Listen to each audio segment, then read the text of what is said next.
The late afternoon sun cast long shadows across the quiet streets of Modesto, California, as Alina Martinez pulled her black SUV into the familiar driveway. The garage door remote clipped to her sun visor caught the dying light as she reached for it, her fingers still stiff from the long drive back from Sacramento. Behind her, in their secured crates, 2 Belgian Malinois rested in disciplined silence. Atlas and Sage, their breathing steady, alert even in repose. Alina had spent 12 years in uniform, 2 tours in Afghanistan, countless nights training. Military working dogs in conditions that would break most people. But nothing in all those years of service had prepared her for what was about to unfold in her own driveway. She tapped the garage remote. The mechanical hum filled the air as the door began its slow ascent. That's when she noticed her, a woman, standing across the street, phone pressed to her ear, lips moving in urgent whispers. Blonde bob, athletic wear, yoga mat tucked under one arm like she'd just finished a class. Alina didn't recognize her, but that wasn't unusual. New neighbors came and went in this quiet subdivision, where retirees waved from porches and children rode bikes in careful circles. Alina gave a polite nod and shifted into reverse, backing the SUV toward the rising garage door. 3 minutes. That's all it took. 3 minutes for her world to tilt sideways. The first siren cut through the suburban calm like a blade. Then another. Then for more, their wails growing louder, closer, until they seemed to be coming from everywhere at once. Police cruisers swung into her cul-de-sac with tactical precision, tires squealing against asphalt. One vehicle cut off her driveway before she could even turn off the engine. Another blocked the street behind her, sealing her in. Car doors slammed open with metallic violence. Step out of the vehicle. The command exploded across the quiet evening, sharp and unforgiving. Alina blinked, her hands frozen on the steering wheel. Through her windshield, she could see officers emerging from their cars. Weapons drawn, moving toward her with practiced aggression. "Excuse me," she called out, rolling her window halfway down, her voice steady, despite the confusion flooding her chest. "Hands where we can see them." Now, she looked left, then right, searching for some explanation, some other threat they might be responding to. But there was nothing. Just her. Just her SUV. Just the familiar sight of her own garage door, still rising with mechanical persistence.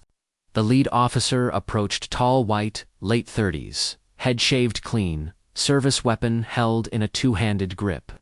His partner crouched behind a neighbor's hedge, also armed, radio chatter crackling between them like electronic static. "Ma'am, we got a call about a break." "You match the description." Alina kept her hands visible on the steering wheel, her military training kicking in even as her heart began to race. "This is my house," she said, her voice carrying the steel of someone accustomed to being heard. "My name's on the deed. I can show you my license and registration." But they weren't listening. They never really listened, not at first. From the back of the SUV came a low, rumbling bark. Atlas, sensing the tension, issued a warning that seemed to vibrate through the metal frame of the vehicle. Sage remained motionless, her training keeping her still, waiting for a command that might never come. Alina's hand moved with practiced precision. A slight tap of her knuckle against the center console. The electronic locks disengaged with a soft click, and everything changed. The rear door of the SUV opened, slowly, deliberately. The officers tightened their grips on their weapons, expecting perhaps another person, another threat. Something to justify the guns and the shouting and the way they'd surrounded her like she was a fugitive. Instead, a black nose appeared first, followed by the sleek, muscular form of Atlas as he stepped down onto the driveway. His coat gleamed in the fading light black and tan, every movement controlled, calculated.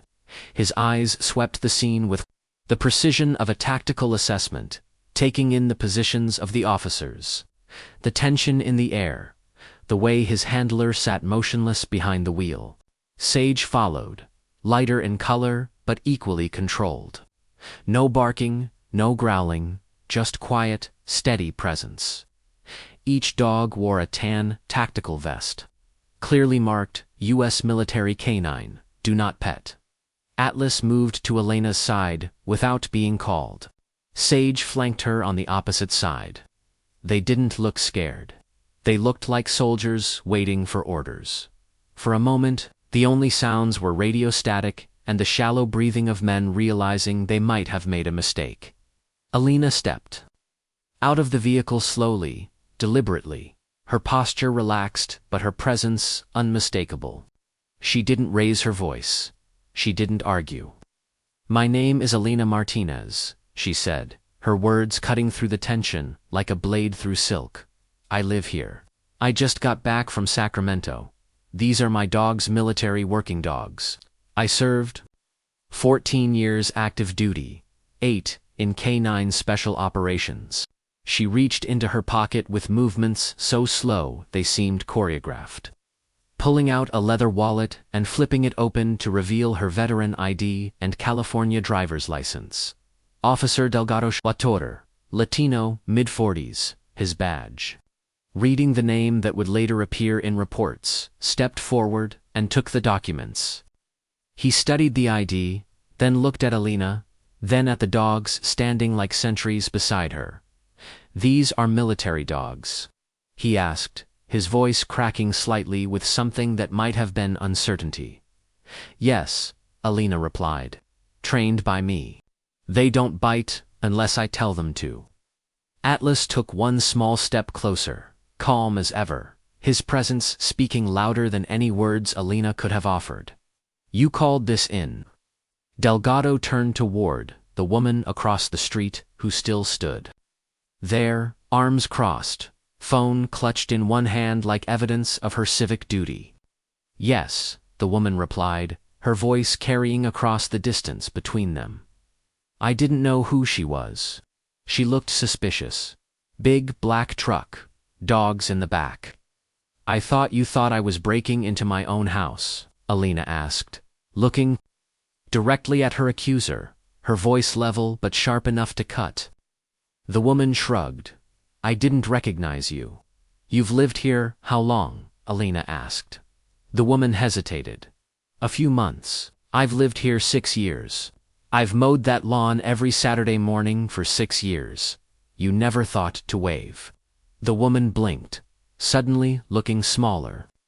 "I just thought." Elena looked back at Officer Delgado. "Am I under arrest?" He shifted uncomfortably, glancing at the other officers who were now lowering their weapons with expressions that suggested they were beginning to understand the magnitude of their error. "No, ma'am, there's obviously been a mistake." Elena didn't respond immediately. She knelt between her dogs, giving each a gentle pat. Atlas leaned into her touch. Sage maintained her alert posture, head high, watching everything. The other officers began to back away, one of them muttering something into his radio about a false alarm. Delgado handed back Elena's ID, his embarrassment evident in the way he avoided her eyes. "You understand, ma'am, we had to respond." "You had to respond," Elena said, standing slowly. "But you didn't have to roll up with your guns drawn like I was robbing a bank." He didn't respond to that. "You could have asked questions. You could have looked at the mailbox, Martinez, right there. Or maybe just, I don't know, said hello, like a human being." Elena's voice didn't rise, but it cut through the evening air with surgical precision. Delgado looked embarrassed now, his fellow officers already retreating to their vehicles like the tide pulling back from shore. Across the street, the neighbor had started to quietly walk away, no apology offered, just retreat into the growing shadows. Elena exhaled, not relief, just release, like a pressure valve letting go. of steam that had been building for longer than just this one evening. But what she didn't know yet was that Franklin Yates, 73 years old, construction-weathered, hands and eyes that missed nothing, had been sitting on his porch with a bottle of root beer when the sirens started wailing. Franklin had seen Alina come and go for years, had watched her shovel his driveway during that freak freeze 2 winters ago without asking for a dime. So when the police boxed her in like she was a fugitive, he did what any decent person would do. He hit record. The video wasn't shaky or distorted. Shot from across the street with an old man's steady hands, it captured everything: the shouting, Alina's calm movements, the moment Atlas stepped out of that SUV like a soldier reporting for duty. You could hear the slight click as the dog's claws touched pavement. Could feel the shift in the atmosphere when the officers saw those tactical vests. No editing, no music, no slow motion. Just 74 seconds of raw truth that someone, maybe Franklin's grandson, maybe a neighbor who understood the weight of what they'd witnessed, uploaded that same night. It took less than 24 hours to reach 500,000 views. Alina didn't even know about the video yet. She was inside, sitting on her couch with Atlas curled at her feet and Sage beside the door. Always alert, always ready. She still hadn't eaten.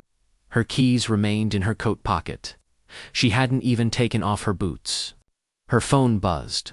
A text from her cousin Lucia. "Girl, is that you in this video?"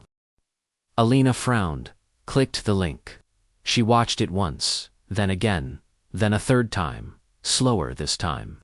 It was strange, seeing yourself from the outside like that. Her posture, the way Atlas stayed glued to her leg, the moment Sage positioned herself between Alina and the approaching officer. She didn't cry. She didn't get angry.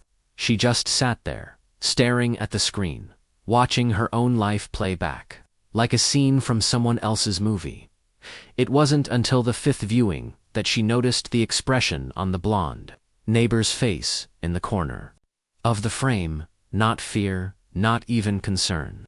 Just blankness, like she wasn't watching a person at all, just an object that didn't belong. Alina leaned back on the couch and closed her eyes.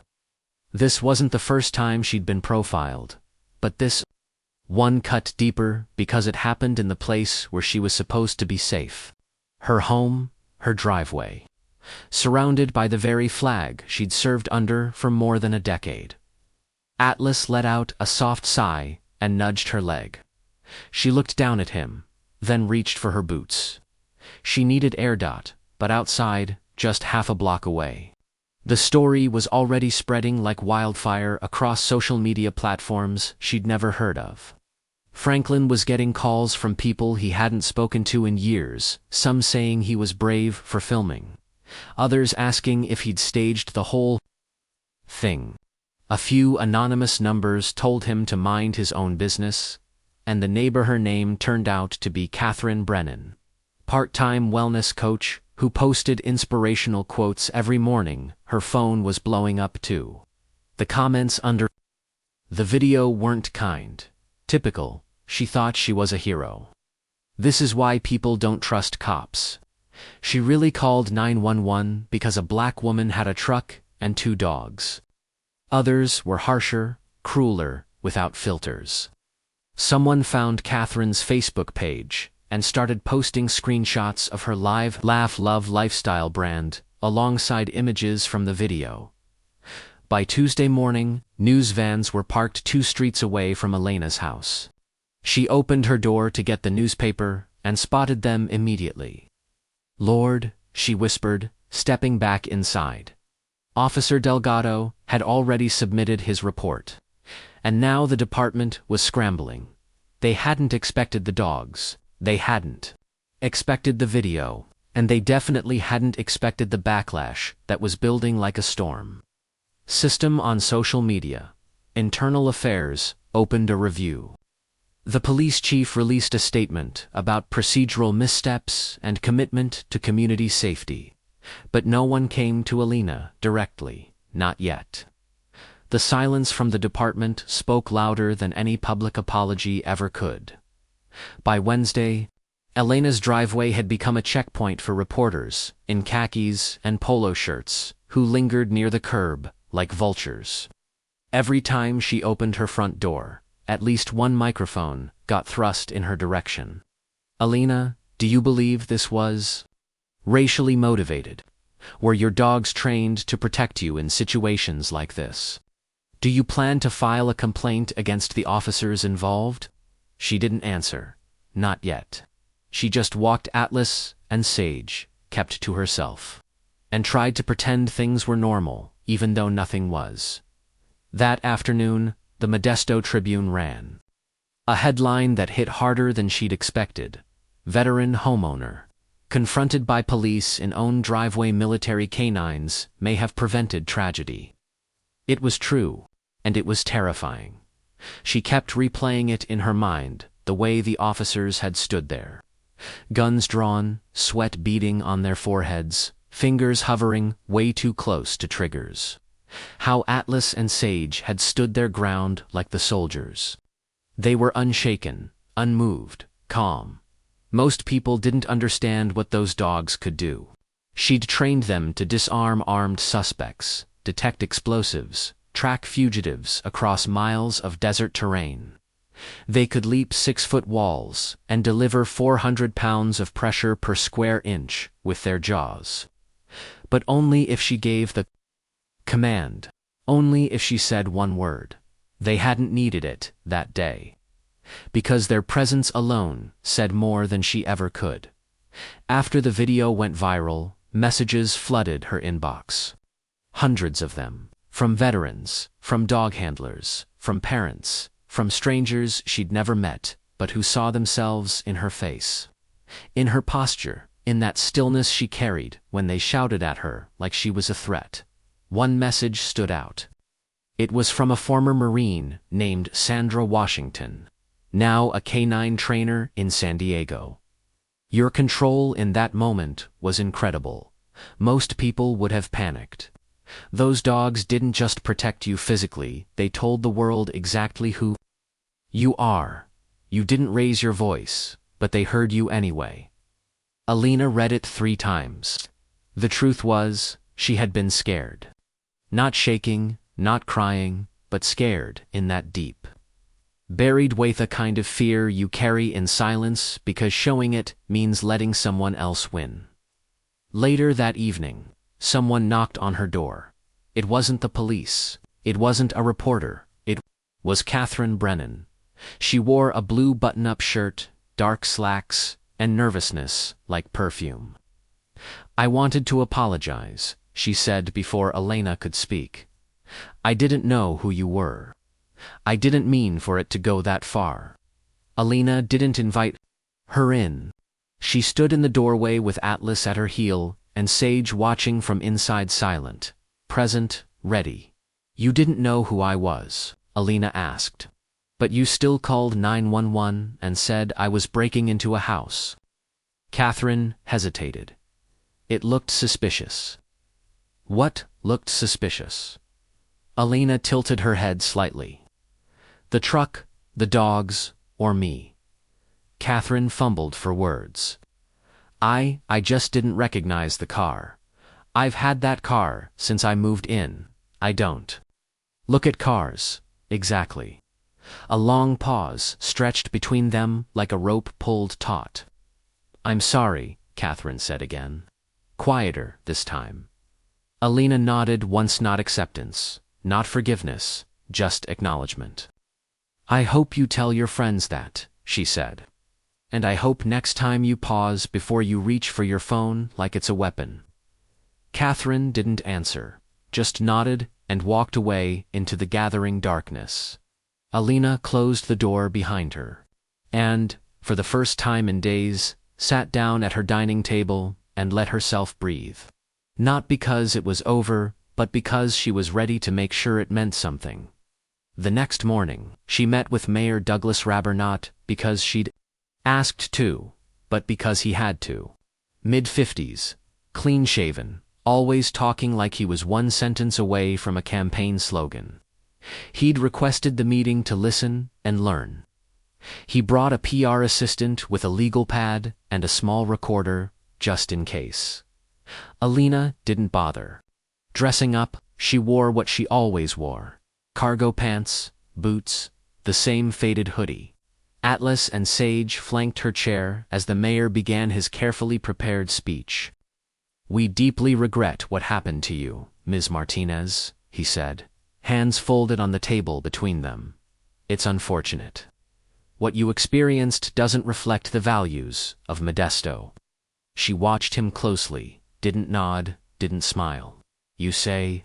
"It doesn't reflect the values," she said, her voice calm as still water, "but it happened right in front of my own garage. And if my dogs hadn't been there, I'm not sure I'd be sitting here right now."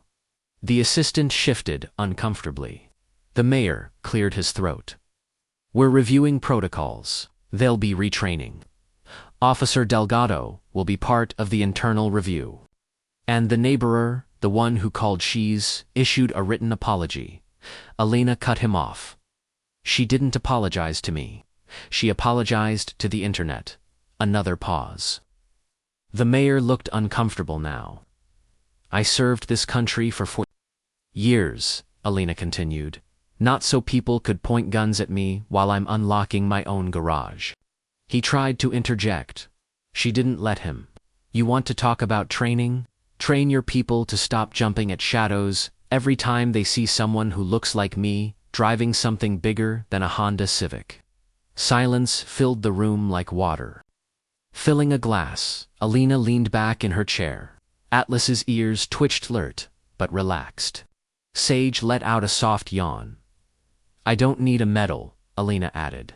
"I don't need a banner on Main Street. I need to know I can pull into my driveway without worrying someone's going to assume I'm a threat before they even know my name." Mayor Rayburn nodded slowly. "You have every right to feel that way." "I know," she said. "I'm not asking for permission." He looked at his assistant. The recorder clicked off. The meeting ended without handshakes. Back home, Alina found an envelope slipped under her door. No return address, just a note inside. "Thank you for standing your ground. My daughter saw your video. She asked me if she would be safe if she grew up to look like you. I didn't have an answer, but now I do." It wasn't signed, but that note meant more to her than any press conference ever could. The neighborhood changed in small ways that week. A few people crossed the street just to say hello. A couple left flowers near her porch. A little boy on a scooter stopped and asked if he could say hi to the army dogs. She let him. Atlas gave him a sniff. Sage just stared, unbothered, queen-like as always. But not everything shifted for the better. 2 officers from the incident were quietly moved to desk duty. The department didn't admit guilt, but they didn't fight it either. As for Catherine Brennan, she deleted her social media accounts and started parking 2 blocks away instead of using her own driveway. No one really saw her out jogging anymore. Alina didn't gloat, didn't celebrate. This wasn't a victory. It was just what happened. And sometimes that's the part that hurts most, when for a moment it feels like you're back in uniform again. Having to prove yourself to people who never even learned how to say your name right, but it wasn't over. Not until she told her story in her own words. The emails started coming. Local podcast hosts, journalists from the Sacramento Sentinel, producers from morning shows, national outlets. They all wanted to hear from the woman with the dogs. Some wanted it live, some wanted to fly her out. One even asked if the dogs could be part of the interview for visual impact. Alina turned them all down at first. But then her cousin called again, Lucia, the same one she'd helped move a week earlier. "Alina," she said, her voice full of heat, "you don't talk, someone else will, and they'll mess it up. You need to say it yourself. Your words." Alina was quiet for a moment. "I'm not trying to go viral. You already did. Question is, what you want to do with it now?" Lucia wasn't wrong. Alina didn't want the attention, but it wasn't going away. So she chose one outlet. Just one. A small, independent journalist named Tasha Chen, who lived in the valley and ran a web series called Front Porch Stories. No makeup teams, no flashy cuts. Just a folding chair, a microphone, and a camera. They filmed in Elena's front yard. No script, no plan. Tasha asked, "Can you tell me what happened that day?" Alina nodded, took a deep breath, and she told it. Not just the moment they pulled up with guns drawn, but everything that came before. She talked about the deployment in Kandahar, about losing 2 soldiers to a roadside bomb, about nights spent teaching Atlas to identify human scent in sandstorms, about Sage's first successful mission, about coming home and thinking she could finally breathe. "I gave this country my time, my body, and parts of my peace," she said. "And when I came back, all I wanted was a patch of grass and a place to walk my dogs without someone looking at me like I don't belong." Tasha didn't interrupt. Alina went on. She talked about the silence that came after the yelling, the way the neighbor didn't flinch when she saw the guns, the way the officers only backed off when they recognized the vests, not her face. "I had to be standing next to 2 military dogs for them to believe I was worth listening to." Think about that. That interview reached more people than the original video because it was quiet, real. No yelling, no production. Just one woman telling the truth on camera like she was talking to a friend across the table. The response was overwhelming. Letters, donations to veteran support groups in her name. Messages from white neighbors admitting they'd made assumptions about people who looked like her. From police officers thanking her for not letting things escalate, when really, it was them who had escalated in the first place. Alina didn't ask for sympathy. She didn't even ask for change. She just asked people to pay attention. A week later, the Modesto Police Department officially added new protocol for handling civilian calls related to suspicious activity. Officers were now required to verify property ownership through dispatch before initiating a stop. Especially in residential neighborhoods. They called it the Martinez Protocol. Alina didn't smile when she heard about it. Just gave a quiet and went on with her day. At the dog park, a few days later, a woman with a stroller waved and said, "Thank you for your service." Alina nodded, but the moment that really hit her came at the grocery store. A teenager, maybe 17, walked up to her by the produce section, wore a hoodie, looked nervous. "You're the lady with the dogs, right?" Alina nodded. He paused, looked around. "My mom said you were scary." Alina raised an eyebrow. "Did she?" "Yeah, but I don't think you are." She chuckled, then leaned closer. "Tell your mom I'm only scary when I haven't had coffee. That's it." The kid laughed, while she found peace and humor. What she really wanted now was something harder to ask for: understanding. She didn't plan to speak at the town forum. It was scheduled by the city council as part of their so-called listening initiative, held at the John Muir Community Center. Folding chairs in neat rows, microphones with short cords, and coffee that tasted like melted cardboard. Alina sat in the back, hoodie pulled over her dark hair, Atlas lying at her feet, Sage asleep under her chair. She wasn't going to say anything. She just came to see. To make sure they didn't twist the story into something it wasn't. But after the third person stood up and used words like misunderstanding, communication breakdown, and mutual responsibility, something in her chest got tight, so she stood up. When she walked to the microphone, people turned. She didn't smile, didn't clear her throat. She just started. "My name's Alina Martinez. I live on Rosewood Drive. I'm a veteran. I served this country because I believed in something bigger than myself." All eyes were on her. You could hear someone cough 3 rows back. That's how quiet the room got. Last week, I pulled into my own driveway after helping my cousin move. I hadn't even turned off the car before guns were pointed at my head. A few heads dropped. People keep asking how I stayed calm. I didn't stay calm because I wanted to. I stayed calm because people like me don't get the luxury of panic. If I'd yelled, or moved too fast, or reached for my phone, this conversation might be happening without me here. Someone up front whispered something. She didn't stop. I didn't curse. I didn't fight. I didn't resist.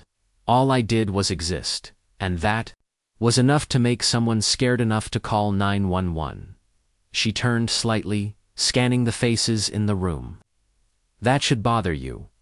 A murmur moved through the assembled crowd. I had 2 highly trained military canines with me. You know what that says? It says I've been trusted to handle life-and-death situations in war zones. But apparently, I still can't be trusted on my own street without someone assuming I'm a criminal. She paused, not for effect, just to breathe. You want to fix this?